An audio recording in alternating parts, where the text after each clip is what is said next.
Salam berbahagia untuk kita semua. Assalamualaikum warahmatullahi wabarakatuh. Di sini saya mau presentasi mata kuliah manajemen sumber daya manusia tentang perencanaan karir. Yang terhormat dosen pengampu Dr. Ika Sugeng Prayitno, SHSEMM. Dan perkenalkan, nama saya Adi Juna Sembiring, NIM 28922500176. Prodi Manajemen dari Universitas Pancasakti Bekasi.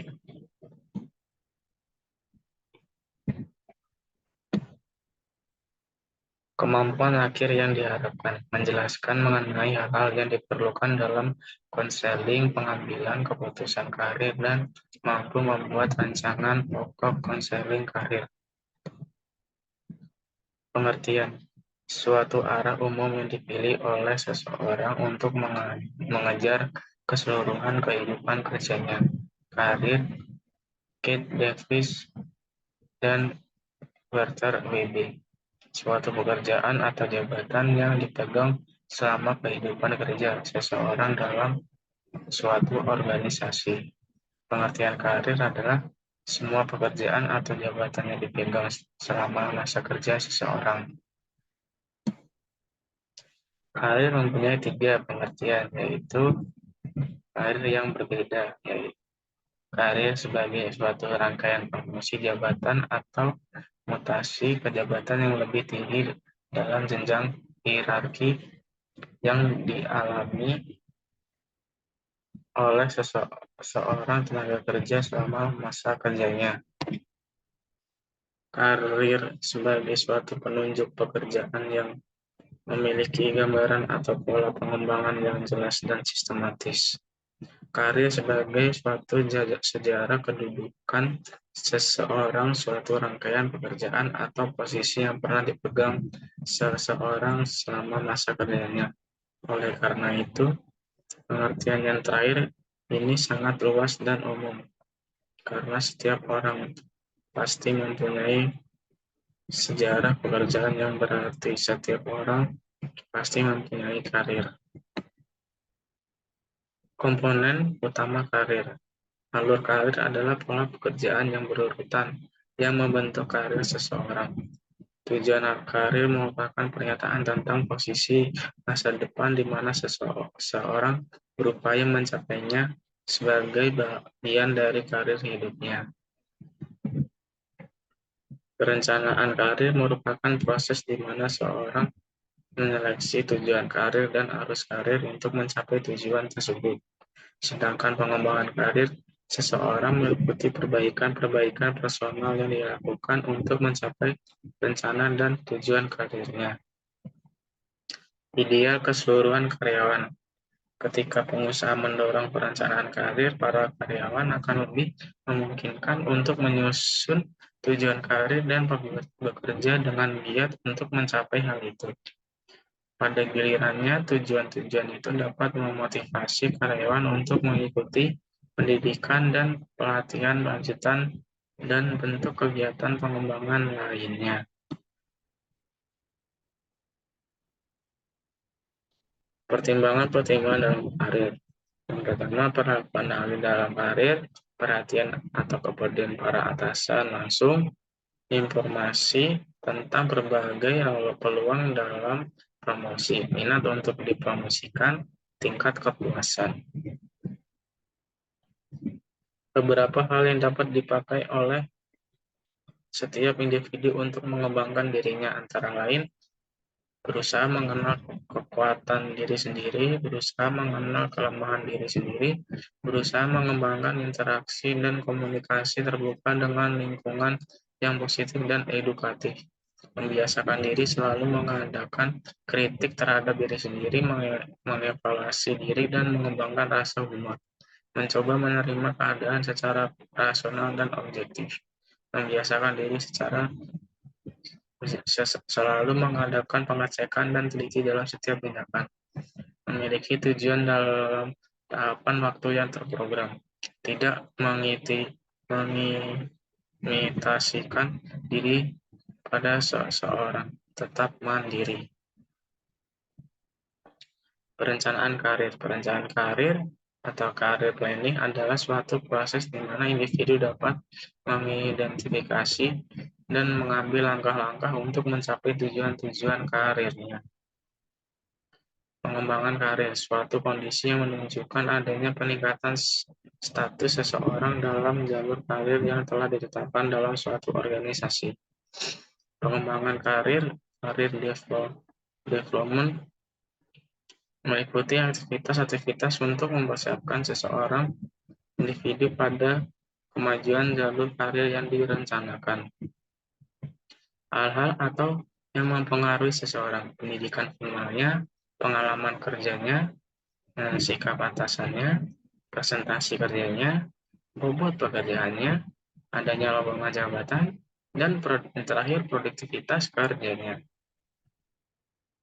Prinsip pengembangan karir. Pertama itu jadi pekerjaan itu sendiri mempunyai pengaruh yang sangat besar terhadap pengembangan karir. Yang kedua, bentuk pengembangan skill yang dibutuhkan ditentukan oleh permintaan pekerjaan yang spesifik. Yang ketiga, pengembangan akan terjadi hanya jika seorang individu belum memperoleh skill yang sesuai dengan tuntutan pekerjaan. Waktu yang digunakan untuk pengembangan dapat direduksi atau dikurangi dengan mengidentifikasi rangkaian penempatan pekerjaan individu yang rasional. Nah, jadi ini kerangka perencanaan dan pengembangan karir. Nah, dari perencanaan karir itu menuju jalur karir, sasaran karir. Nah, dari perencanaan karir dan sasaran karir itu terhubung. Di situ ada pengembangan karir, maka di situ ada umpan balik. Nah, jadi kerangka perencanaan dan pengembangan karir itu seperti ini. Penjelasan kerangka jalur karir, pola pekerjaan berurutan yang membentuk karir seseorang. Sasaran karir, posisi di waktu yang akan datang, di mana seseorang termotivasi untuk mencapai sebagai bagian dari karir. Kunci pokok dalam jalur karir pada dasarnya terletak pada dua hal, yaitu kemampuan intelektual dan kepribadian dalam kepemimpinan. Pengelolaan perencanaan karir bagi individu. Langkah-langkah yang ditempuh menilai diri sendiri, meneliti gagasan dan kesempatan, membuat hubungan-hubungan, melakukan tindakan. Yang kedua, cara menilai diri sendiri. Menilai kelebihan dan kekurangan diri sendiri ada 3 kriteria utama. Kemampuan dan keterampilan Anda, misalnya kemampuan dalam mencegah masalah dalam berkomunikasi. Minat Anda misalnya terhadap lingkungan, musik, olahraga. Kelebihan Anda misalnya keinginan untuk sukses, keinginan untuk membantu orang lain. Manfaat perencanaan dan pengembangan karir. Pertama, mengembangkan para karyawan yang dapat dipromosikan. Yang kedua, menurunkan tingkat perputaran karyawan. Yang ketiga, mengungkap potensi karyawan. Keempat, mendorong pertumbuhan. Kelima, memuaskan kebutuhan karyawan karena membantu pelaksanaan rencana-rencana kegiatan yang telah disetujui. 7, meningkatkan nama baik organisasi. Tujuan perencanaan sumber daya manusia. Tujuan utama manajemen Budi Sundari dan Solehudin, bagaimana mencapai tujuan perusahaan dengan memaksimalkan peran sumber daya manusia. Manajemen sumber daya manusia yang baik akan terus melaksanakan proses pembelajaran dan menangkap berbagai peluang untuk meningkatkan kemajuan internal perusahaan.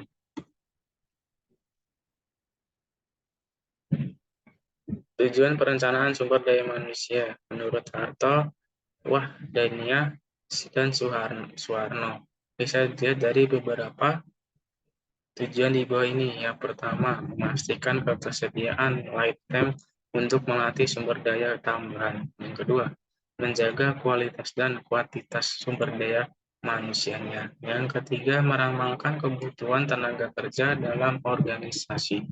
Yang keempat, memenuhi kebutuhan organisasi pada saat diversifikasi dan perluasan.